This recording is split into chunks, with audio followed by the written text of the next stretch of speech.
तिब्बत के लामा योगी की कहानी में आप सभी का फिर से एक बार स्वागत है।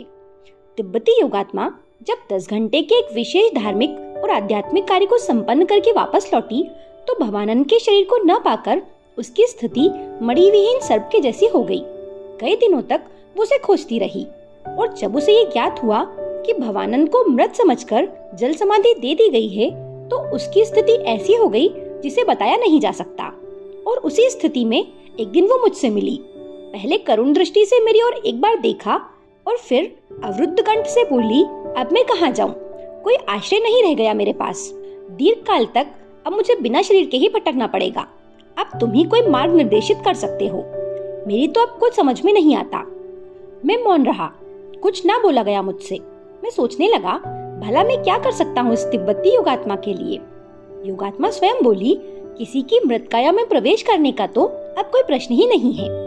रही जीवित काया की बात, तो उसमें अधिक समय तक मैं नहीं ठहर सकता। अब तो इतना लंबा समय व्यतीत करने के लिए कोई योग्य गर्भ द्वारा ही जन्म लेना उचित होगा।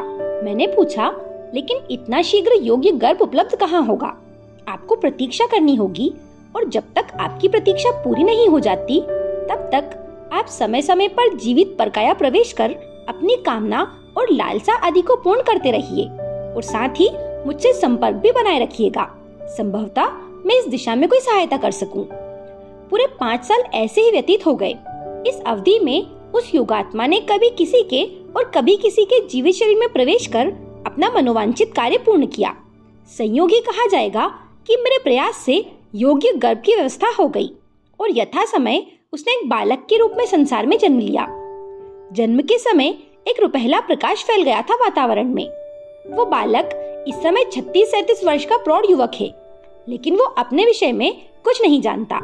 ये भी नहीं जानता कि उसकी आत्मा एक तपस्वी योगात्मा है, जिसका पूर्व पार्थिव शरीर सुदूर तिब्बत स्थित एक हिमाच्छादित गुप्त आश्रम की एक अंधकार में डूबी हुई कंदरा में पुनर्जीवित होने की प्रतीक्षा में दीर्घ काल से लेटी हुई है। जब कभी मैं उस सुदर्शन युवक को देखता हूँ तो सोचने लगता हूँ कि 100 वर्ष की अवधि पूरी हो जाने पर जब ये योगात्मा इस शरीर को छोड़कर अपने निज शरीर को ग्रहण करेगी, तब क्या कोई इस रहस्यमय सत्य को जान पाएगा कि इसके शरीर में अब तक कोई दिव्य योगात्मा निवास करती थी और अब इस पार्थिव काया को छोड़कर चली गई है हमेशा हमेशा के लिए। लेकिन कोई नहीं जान पाएगा। काश उस समय मैं रहता, लेकिन मैं कैसे रहूंगा? मैं तो चिता पर लेटा हुआ हूँ। किसी भी समय चिता की लपटों में भस्म हो सकता है मेरा शरीर। इसे कुछ कहा नहीं जा सकता। चैतन्य प्रज्ञ के तीसरे नेत्र की शल्य क्रिया का विवरण सुनकर, योग सिद्धियों का चमत्कार देखकर और फिर अंत में उन चारों योगियों के मृत समाधि में लीन शरीर को देखकर मैं स्तब्ध सा हो गया।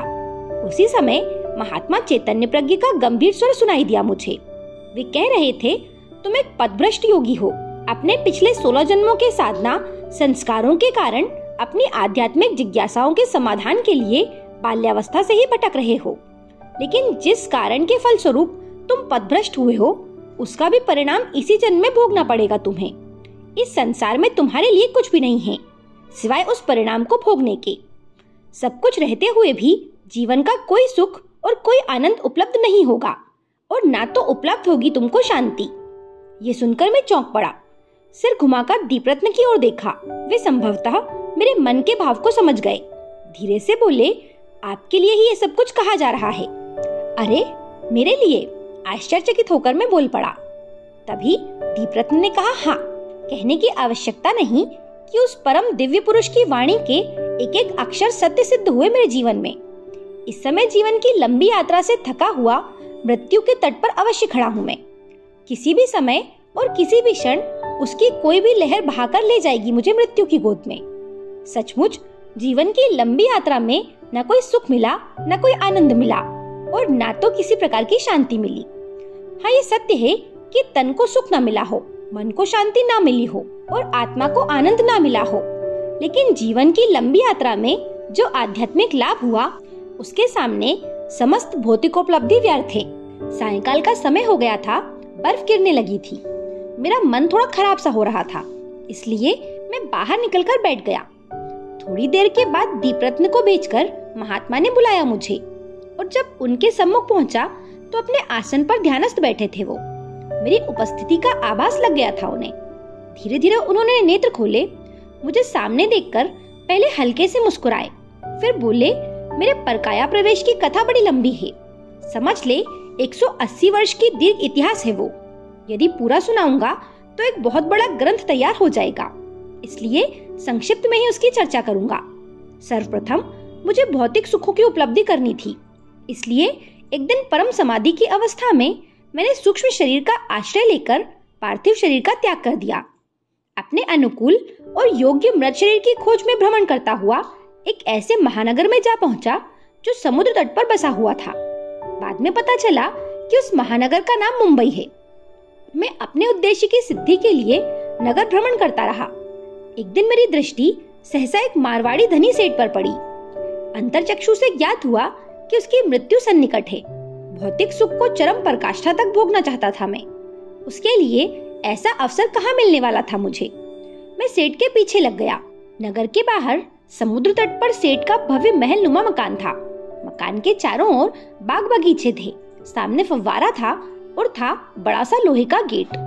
सेठ की चमचमाती गाड़ी जैसे ही फाटक के सामने पहुंची, उस क्षण इधर उधर से 3-4 दरवान आए और फाटक खोलकर सेठ की गाड़ी के समीप पहुंच गए। लेकिन सेठ जैसे ही गाड़ी का दरवाजा खोलकर गाड़ी के बाहर निकला, उसी समय उसकी हृदय गति सहसा बंद हो गई और वो एक और लुढ़क गया। नौकर चाकर कुछ समझे कि उसके पूर्व सेठ के मृत शरीर में मैं प्रवेश कर गया। उसके शरीर का स्वतंत्र तंत्रिका तंत्र क्रियाशील था, इसलिए शरीर में प्रवेश करने में मुझे कोई बाधा नहीं हुई। सेठ का नाम था दामोदर लाल। मैं सेठ दामोदर लाल के शरीर में पूरे 60 वर्ष तक रहा और संसार का सब सुख और सब आनंद प्राप्त किया। इसके अतिरिक्त संसार के कई रूप भी देखे। अब मुझे घोर दरिद्रता और घोर गरीबी का अनुभव करना था, इसलिए एक दिन सेठ दामोदर लाल के शरीर से बाहर निकल गया। मेरे लिए तो सेठ दामोदर लाल 60 वर्ष पहले ही मर चुके थे, लेकिन संसार की दृष्टि में वो अब मरे थे। सेठ जी की शव यात्रा में मैं भी था। बड़ी भीड़ थी उस शव यात्रा में। शमशान में जब सेठ जी का शव जल रहा था, उस समय एक व्यक्ति पर मेरी दृष्टि पड़ी। सिर के बाल उलझे हुए थे, दाढ़ी पड़ी हुई थी, आंखें धसी हुई थी, रूखे सूखे चेहरे पर गरीबी और दरिद्रता स्पष्ट झलक रही थी। शरीर पर एक चिथड़ा लिपटा हुआ था। वो एक हाथ में लाठी और दूसरे हाथ में अल्युमिनियम का कटोरा लिए शमशान में आए हुए लोगों से भीख मांग रहा था। कातर स्वर में कह रहा था, बाबूजी 4 दिन से बच्चे भूखे हैं, दया करो, भगवान के नाम पर कुछ दे दो। अंतरचक्षु से मैंने देखा, वास्तव में वो भिखारी सच कह रहा था। उसकी पत्नी, स्वयं वो और उसके 4 बच्चे 4 दिनों से भूखे थे और वो निस्सहाय और निरीह प्राण किसी भी क्षण दम तोड़ने वाला था। सेठ दामोदर लाल की चिता बुझ चुकी थी। शव यात्रा में आए हुए लोग वापस लौट गए थे। शमशान के चारों ओर गहरी निस्तब्धता छाई हुई थी। वह भूखा भिखारी हाथ में लाठी और कटोरा लिए कांपता हुआ अपने स्थान पर मौन साधे खड़ा था। चारों तरफ असहाय आंखों से देख रहा था। सहसा वो अपने स्थान पर खड़ा खड़ा लड़खड़ाया और गिरकर तत्काल मर गया। मैंने तुरंत अवसर का लाभ उठाया और उस भिखारी के शरीर में प्रविष्ट हो गया। उसे कोई भयंकर रोग था, इसलिए पहले मुझे थोड़ी परेशानी हुई। अंतरचक्षु से उसके निवास का पता लगाया, जहाँ वैसी ही सैकड़ों झोपड़ियां थी गरीबों की और उस जैसे भिखारियों की। अब उस भिखारी की लाठी और उसका एल्युमिनियम का कटोरा मेरे हाथ में था।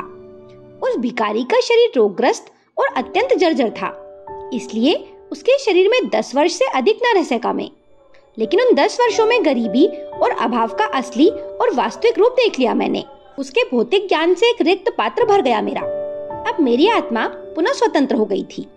स्वतंत्र होने के बाद उस आत्मा ने आगे क्या किया, ये जानने के लिए आप अगला वीडियो जरूर देखें।